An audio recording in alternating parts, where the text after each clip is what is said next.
All right, everybody, we are here for another edition of Real Estate Thursdays on Facebook Live. I've got one of my favorite guests reporting from a home inspection right now. Devin, how's it going? It's going really good. Yeah, I'm out in the West End in Cedar Greens. We're about halfway through a property inspection, and so far so good, right? Yeah, so far so good. It's looking pretty good. Oh, So that's what we like to hear. I love it. yeah, Awesome, awesome. Well, we're going to talk today about a topic that I feel doesn't get talked about nearly enough. And so we're going to be talking about student rentals. And mhm. student rentals are something that we often hear about, but we don't really get into. And, part of the reason for that is they're a little bit trickier to manage. Often it involves renting by the room, and part of renting by the room means managing the personalities that are occupying each room. So for some people, it seems like a bit of a daunting task. But when we talk student rentals, we are talking a captive audience. Usually that rent is either guaranteed by scholarship, grant, or mom and dad. And, very often the students are very, very accommodating because they just need a place to go while they study. And, the fact of the matter is, from my experience, well, there are some students out there that like to party a little bit. That's a very, very small percentage of the actual student population. The average student is up to their eyeballs in homework, and that's just their place to rest, relax, and have some refuge after a day of hitting the books hard. So, Devin, super excited to be talking student rentals. Why don't you kick us off by talking about some of the different student rental locations in Edmonton?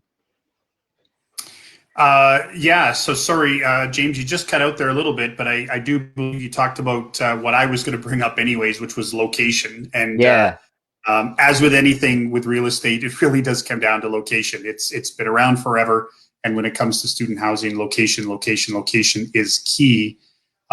So if luckily in Edmonton, if Edmonton is where your focus is, we've got three major post-secondary institutions. Obviously, with the U of A being the second largest in Canada by population. We also have the MacEwan University downtown town, and just north of downtown, we've got NAIT. And so definitely those three circular areas are great to focus on. But as you also said from the outset, it can be very lucrative, but you also need to make sure that you're prepared for potentially a little bit more active management and a little bit of different management when it comes to attracting a very particular type of tenant and then managing those tenants in a particular way. makes perfect sense to me. Now, when we're thinking about access to the post-secondary institutions, do we have to be close enough for them to be walking distance, or like what are we talking about when we're thinking about locations where these student rentals make sense? Yeah, that's a very good question. And obviously, I kind of look at it in it almost like tiers and layers. Obviously, if you are close enough from a walking standpoint, you definitely fall into a situation where you're attracting students. But you can also have a broader ring out there, and provided you're still 20, potentially even 25-minute walk, and then obviously when it comes to transportation, that also is going to attract students. But the other thing as well and we're talking student house in particular, but when you get into that outer ring, you also have to remember there's a lot of people that work at those institutions. There's a lot of professors and teachers and support Right. staff and all that stuff, and they potentially want to be close to those secondary institutions. And so that is another thing as well when it comes to say appealing to that tenant profile that's going to be wanting to be around those post-secondary institutions. But the other thing as well that obviously attracts, anytime you have 10,000 students, 15,000 students, or over 30 like the U of A, you're Yeah. going to be getting a tremendous amount of amenities. And so that's also going to appeal a lot of people to be just wanting to be in that area. And obviously each of those, all you have to do is just walk around one of those post-secondary institutions and you just get that vibe. You get that energy that just, you can't describe it, but you just know that it's a pretty cool feeling to be around there. And some people just want to be part of that all the time, whether they're actually at the university or not. But That's um, true. when it comes to student housing, for sure, obviously, to me, the closer you are, the better. Um, and then beyond that, when you're a little bit farther out, you might just need to know a little bit more in regards to what that student's about. Do they have a car? Is there access to transit? Are they, are they maybe not at the university as much as somebody else might need to be? Makes perfect sense to me. So let's talk about the U of A, because that's the most established student neighborhood in Edmonton. And what are some Edmonton specific factors that we need to think about for the Edmonton U of A area? Because I mean, for example, I know White Avenue is adjacent to the university. What are some of the other things going on in the area? Well, it's interesting about that because the U of A is actually just one factor of just an area that checks a ton of boxes. And again, if anybody from Vancouver is watching this doesn't seem like a very impressive number, but the housing prices in that area have really maintained even despite the last few years of the softening market. You look at Windsor Park, McKernan, Belgravia, and stuff like that, and you've got houses that are pushing $1 million depending on the condition and the lot size and the building size. But when it comes to the U of A, that's a huge box to check. Again, because it's so large, there's all sorts of different reasons why different students might want to go to that university. They really focus heavily on foreign exchange students coming in, and so obviously they would like to be close to the university because they don't necessarily know the city. But the other areas or boxes that get checked is the fact that it's the U of A overlooks the river valley, and that's a huge draw. It's within 5 minutes of downtown. Again, coming back to the river valley, you've got various parks and amenities and stuff like that. And then, of course, the White Avenue area that you talked about before. And again, for anybody that's not too familiar with Edmonton, that's arguably our most trendy area. As somebody pointed out to me from Vancouver, I had never even, and shame on me, I'd never even heard of the business Gravity Pope, which is a shoe store. Yeah. And she's from Vancouver, and she said, well, if that's the trendy area in town, that's got to be where that original Gravity Pope store is. And so I had to look it up, and sure enough, it's on White Avenue and Calgary Trail, kind of the epicenter of that entire area. So, that kind of just put an exclamation point. And obviously I've told that story many times, that just it also shows that's like the place that everybody wants to be.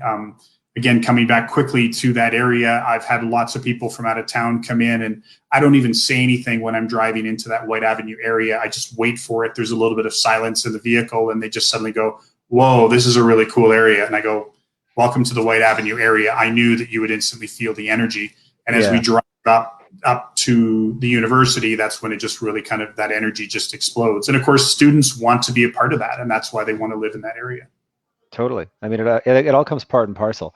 Let's get a little more into the minutia of student rentals. So we're renting by the room, like how does that work? Do property managers do that? Or like, how do you coordinate all those people? Like what's the setup there? Well, yeah, that's, lots of people have talked about renting by the room, and certainly from my standpoint, thank you very much. I appreciate that. All the best. We're done with the inspection. So, hey, congrats. Yeah, thanks, Brad.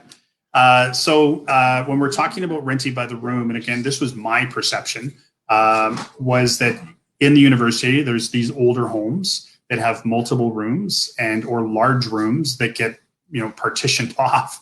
And, you turn a 3 or 4 bedroom house into an 8 bedroom house, and then you rent it out by the room, $300, $400, $500. There's maybe 1 or 2 extra bathrooms that are added, but literally you're renting by the room in this old house. That's kind of the, still goes on, still happens in that area, but there's a really cool thing that's happening, especially in the U of A area. And that's where, as anywhere in these wonderful areas, there's these old buildings that are getting torn down and these infills that are coming up, and people are really, these builders are really accommodating to the needs and the desires of the students, in particular, privacy. So what you're seeing is in some of these newer buildings is good sized bedrooms, in some cases, furnishings provided like a bed or a desk, and then your own bathroom, and not, some sort of afterthought bathroom, like a good sized 4-piece bathroom, full tub, shower, good sized sink, and of course, obviously the toilet. And that's what you're seeing. And there can be some really, obviously, it attracts a better quality tenant, which means a better quality student, somebody that probably is more interested in studying as opposed to enjoying the social aspect of the university. And they want to be able to just get in the room and kind of be a little more self-sufficient. A lot of them will throw little bar fridges in there for snacks and for drinks. And if you got your bathroom in there, you can pretty much shut the door and focus on yourself and get what's needed to be done when it comes to schoolwork. Nice. Yeah, it makes sense. It's like a high class dorm. So, what's entailed with property managing it? Because I know a lot of property managers just aren't interested in doing this room rental thing. So what does someone who's ambitious about this need to do to make that property management piece work? Well, as with anything in real estate, there's pros and cons, and so the pro is that you're really dialed in specifically on one particular type of tenant, and that's a student. So with that, you can focus pretty laser on where to find them. Obviously, you don't really necessarily you get on student websites and university websites, and you can do the old school flyers and stuff like that. The con is that you don't have necessarily as broad of a demographic to focus on. You are focused specifically on the students, and so and there's a finite amount of them. Obviously, there's a lot of them, but you're not necessarily dealing with an entire town or entire city as a potential pool of renters. You're dealing specifically with that student body. And then on top of that, because of the fact that they are all young and they all are in the energetic stage of their life, and yes, they're there to school, but they also are there to socialize and meet new friends and kind of discover life and figure things out.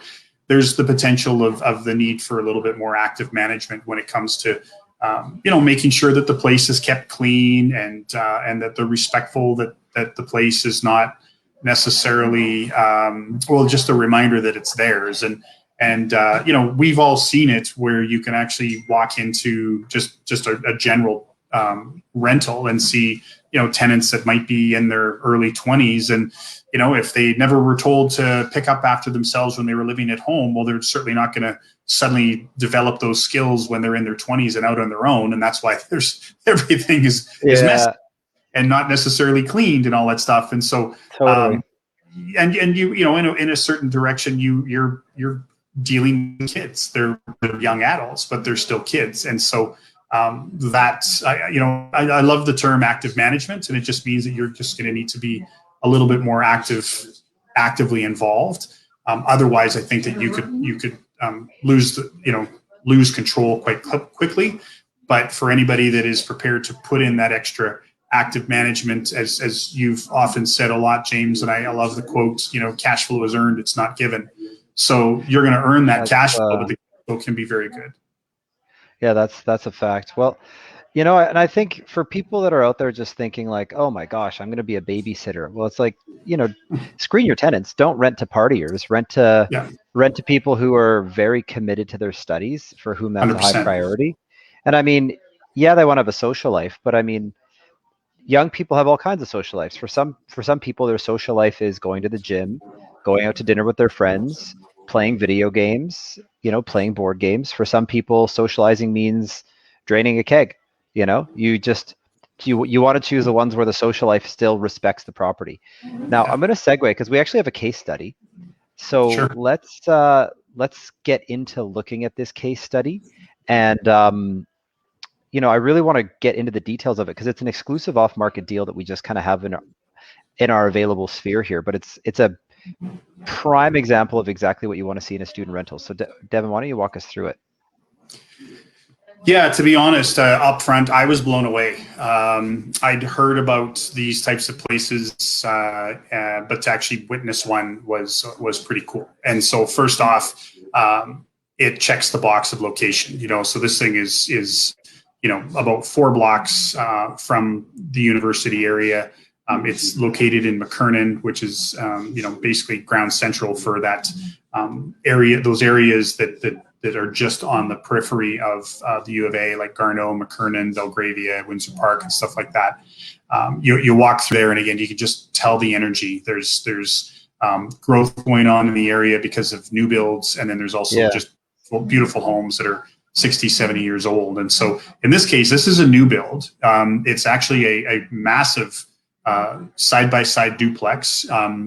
In this case, it's one half of the duplex, but the square footage is 1,730 square feet over the course of the 2 levels.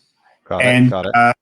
You know, again, it's all of the modern amenities. It's just absolutely an impressive building to walk up to. And I know that a little bit later on, we've got some pictures and we'll see the outside there. But what they've done is that they've, so we can look at these pictures. So here's the main floor common area. So you can see that this is an area that there's 7 bedrooms in this building. There's 3 on the upper level. There's 1 on the main, which you can see farther in the back there of that picture. There's a door that's open. And that furniture is what the landlord includes, right? That's right. So yeah, Nice. The cool thing, and I mentioned before about the furnishings, so there is a small charge for all of the furniture, all of that you can see here, and in each of the 7 bedrooms. Each bedroom is provided a double, as well as a desk and a chair and a small nightstand. And so again, with students that really just a lot of times have the clothing on their back, this is a great opportunity for them to come in and not have to worry about renting a place and focus on, you know, loading up a U-Haul and grabbing, you know, 40-year-old furniture that's been sitting in mom and dad's basement. This is brand new furniture and, you know, again, modern decor, and it's an opportunity for them to hang out. There's an example of one of the bedrooms. So you can see the bed. Obviously, the sheets and pillows and all that stuff is something provided by the students. But, you know, just really, really well designed. There's a common laundry area for the main floor and the upper units, and then another laundry area in the basement for the, which is an entirely separate legal suite. When they first built this, it wasn't legalized, but they focused on the past year of legalizing that. This is actually a pretty large room. Like, again, they really focused on understanding that there is the potential for 7 people to be living in this property. And yeah, pretty heavy duty. Heavy duty washer dryer. I'm not sure if we've got a good shot of the kitchen, but there's just a massive refrigerator in there. And then the other thing as well was from the standpoint of again, so 5 of the 7 bedrooms have their own 4-piece bathroom. This is a shot of what those bathrooms look like. They're just spectacular. And there's 2 units in the basement that share a 4-piece bath. So here's a shot of the front door, or the you know, great curb appeal, beautiful building. And right next door is another property that's getting built. And again, when you walk around the area, you can see just a lot of energy and a lot of pride of ownership. Yeah. And that a lot of students would love to live in. It definitely doesn't look like the sketchy dorm room that you'd expect for a student rental. This is a nice place that I think a lot of students would be proud to live in. Absolutely. Yeah.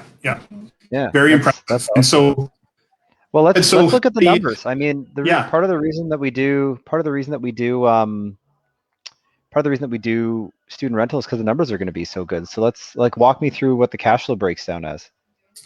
Yeah. So again, there's access to 7 revenue sources because there's 7 bedrooms. Obviously, they are, and these are basically rents that they were achieving, the current owners and property management. So the top 3 levels that really is, you know, obviously the most desirable because they're away from the common area and you know, there's great views of the area and obviously a lot more privacy. Each of those going for $850. The main floor unit is a little bit lower, and then the lower units, the difference between the 3 is the one that's a little bit higher has its own bathroom, and then the 2 lowest ones at $550 share that one bathroom. But those 3 units also have their own kitchen area, their own dining area, and a small living room area. So it's not like all 7 students will necessarily be up on that main floor. The idea is that, I mean, obviously they're probably going to get to know each other and the doors will be open, but the idea being is that there's some separation there. So the expenses are there as the breakdown. Again, these are taken from how the building is operating right now.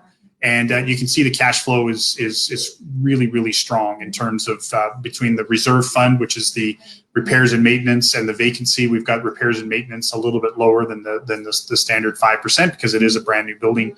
You're pushing pretty close to $1,000 a month when it comes to overall profit on the property. Yeah. That's those numbers are no joke. So that's absolutely. Well, the one thing I wanted to say, James, always. Oh, go ahead. I saw in there that property management was considered, which, I mean, if you're going to self-manage this thing, that adds another $500 a month to the bottom line, give or take, which is pretty impressive.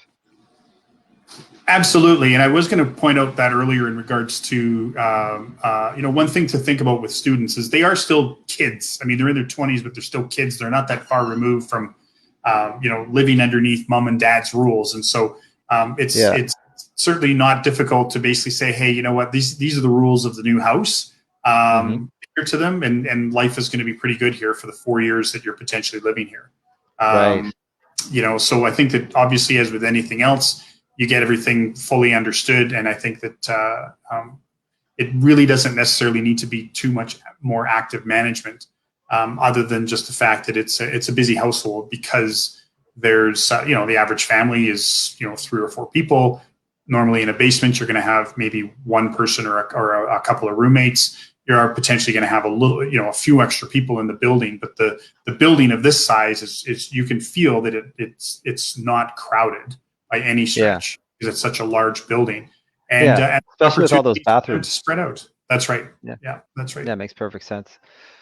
Well, Devin, thanks for sharing this case study. I mean, this was an awesome opportunity to talk about something that we don't talk about that often, student rentals. I mean, they really cash flow like crazy. I mean, when you subdivide and rent by the room, the rent per room is higher than it would be if you rented a whole unit, obviously. So student rentals are one of the most reasonable applications to do that, because you're not renting to, like, the other version of renting by the room is usually lower income individuals, which can be a bit more of a wild experience where students, the reason their income is low is because they're in school, not because necessarily because there's other factors in place. So it's just a great opportunity to maximize that revenue for a great building.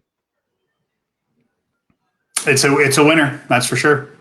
Awesome. Okay, well, thanks so much, Devin, and looking forward to having a closer look at this pro forma.